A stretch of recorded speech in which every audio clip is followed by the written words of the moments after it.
Bonita Stone was born on the human outer colony of Kamoya on December 25, 2535.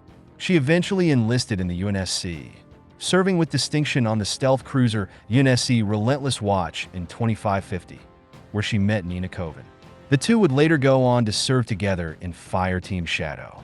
During her time on the Relentless Watch, Stone coordinated the efforts of several reconnaissance strike teams deployed to key areas of interest and unrest following the Human Covenant War. This experience directly led to her assignment to Fireteam Shadow after her induction into the Spartan 4 program. After joining the program, Stone and Coven ran trials and tested the Hive Mind class Mjolnir at Anvil Station. On July 21, 2557, Fireteam Shadow was assigned to the UNSC Infinity when the ship was pulled into the shield world of Requiem. Following the crash of the Infinity inside the shield world, Fireteam Shadow, including Spartan Bonita Stone, was deployed to the flight deck to investigate movements detected outside the ship. The Spartans encountered technical difficulties that hampered their ability to identify the source of the reported movement. Shortly after this, the Infinity was attacked by the combined forces of July, Ndama's Covenant, and the Didax Prometheans. On February 14, 2558, Stone and the rest of Fireteam Shadow were dispatched to the Requiem Shield world to neutralize a Covenant base established 2 days prior. After Stone eliminated patrols around the site, Jason Kidman Seeker drones were slated to create a breach, allowing Stone and Horatio Fry to infiltrate the base and shut down its production. However, in the midst of their operation, Jared Miller reassigned the team to a priority mission to destroy the Covenant-like cruiser Panem's Canonical, which was deploying forces to the refuge. As they were too far from their Pelican, Shadow stole a Phantom from the summit to reach the target. While Fireteam Crimson protected the science team from Covenant ground forces at the refuge, Shadow used the stolen Phantom to rush into the hangar of the Panem's Canonical before the crew activated the shields. They made rapid progress through the ship, but encountered heavy resistance as they approached the core. While Fry, Coven, and Kidman cleared out the last Covenant soldiers in the hallway leading to the main reactor room, Stone had already infiltrated the reactor, equipped with her active camouflage. As Stone engaged the shipmaster and his elites, Coven fired her Celine's lance at the ship's power core. The resulting overload destroyed the cruiser, effectively thwarting the Covenant's assault. Stone and the rest of Fireteam Shadow successfully completed their mission. On December 12, 2559, Spartan Bonita Stone was on board the UNSC Infinity when it was ambushed by Banished forces upon arrival at Installation 07. As the Infinity fell under the Banished assault, Captain Thomas Lasky was evacuated from the ship, and Spartan Hudson Griffin ordered all Spartans to evacuate. Spartans Bonita Stone and Nina Coven were instructed to evacuate, while the other two members of Fireteam Shadow remained with Fireteam Taurus to repel Banished boarders from a hangar bay. While making her way to the lifeboats, Stone held up a collapsing beam so Lucas Browning could reach T.J. Murphy's Bumblebee, the companion lifeboat to Stone's Echo. Stone then piloted her Bumblebee, leading Murphy's Bumblebee through the raging battle. Both lifeboats managed to fly through the wreckage of a destroyed Banished dreadnought, but only Stone's lifeboat emerged unscathed. Murphy's vessel was hit, losing its back section. Stone's lifeboat landed in an unoccupied area of the ring. The next day, while Stone and her Marines conducted a reconnaissance sweep of the area, an explosion caused a fracture in the ring's surface. Stone ordered the Marines to take cover in the lifeboat, but the ground beneath it began to crumble. Utilizing her armor's thrusters, Stone pulled the lifeboat out of the breach, saving the lives of the Marines. The 5 Marines stayed with Stone, rescuing more soldiers along the way, before she tracked down the distress call from Murphy's lifeboat, which had become lodged inside a crevice, leaving its occupants trapped. Stone tore open the lifeboat's hull and pulled out each survivor. In the following 6 days, Stone led the survivors across the region. Unfortunately, the 5 Marines from her lifeboat were killed during a skirmish with the Banished, leaving only Murphy's crew with Stone, who felt responsible for the deaths of her Marines. They eventually rendezvoused with another group of survivors led by Spartan Coven. The combined group of non-combatants became known as the boat crew. On the evening of December 18th, while Coven scouted ahead, the group was ambushed by 2 Jiralhani and 8 Kigyar.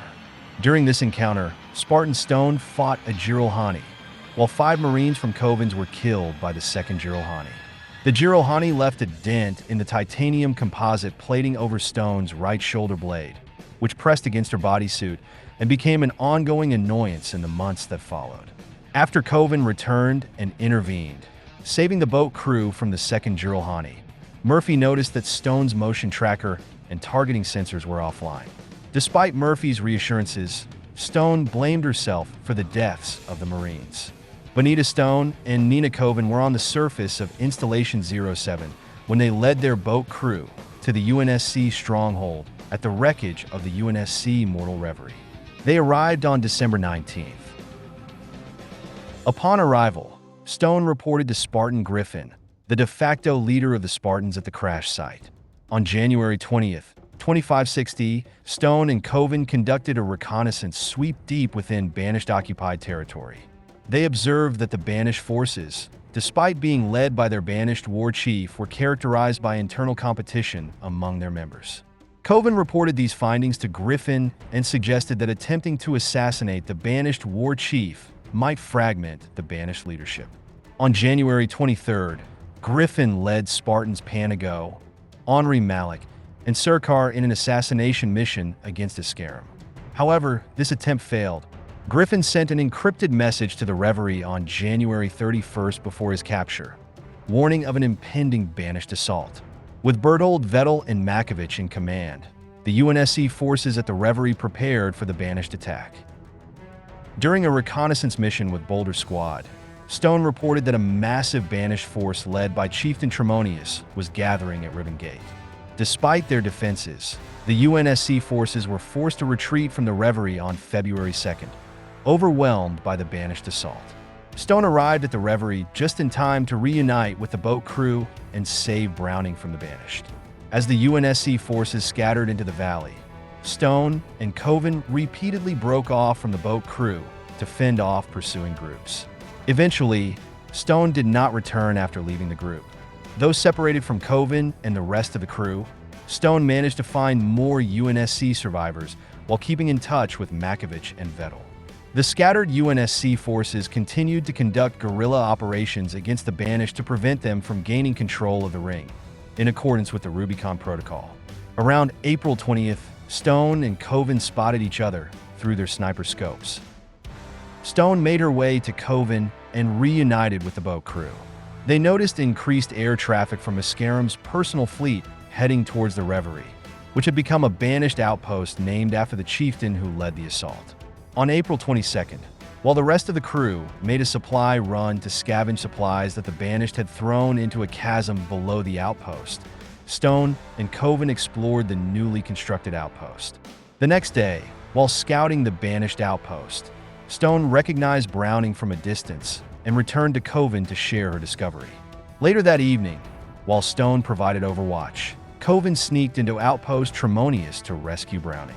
Unfortunately, they could not free him, as the Harbinger and the Banished had shackled him with devices that would trigger explosives if he left the Phantom in which he was held.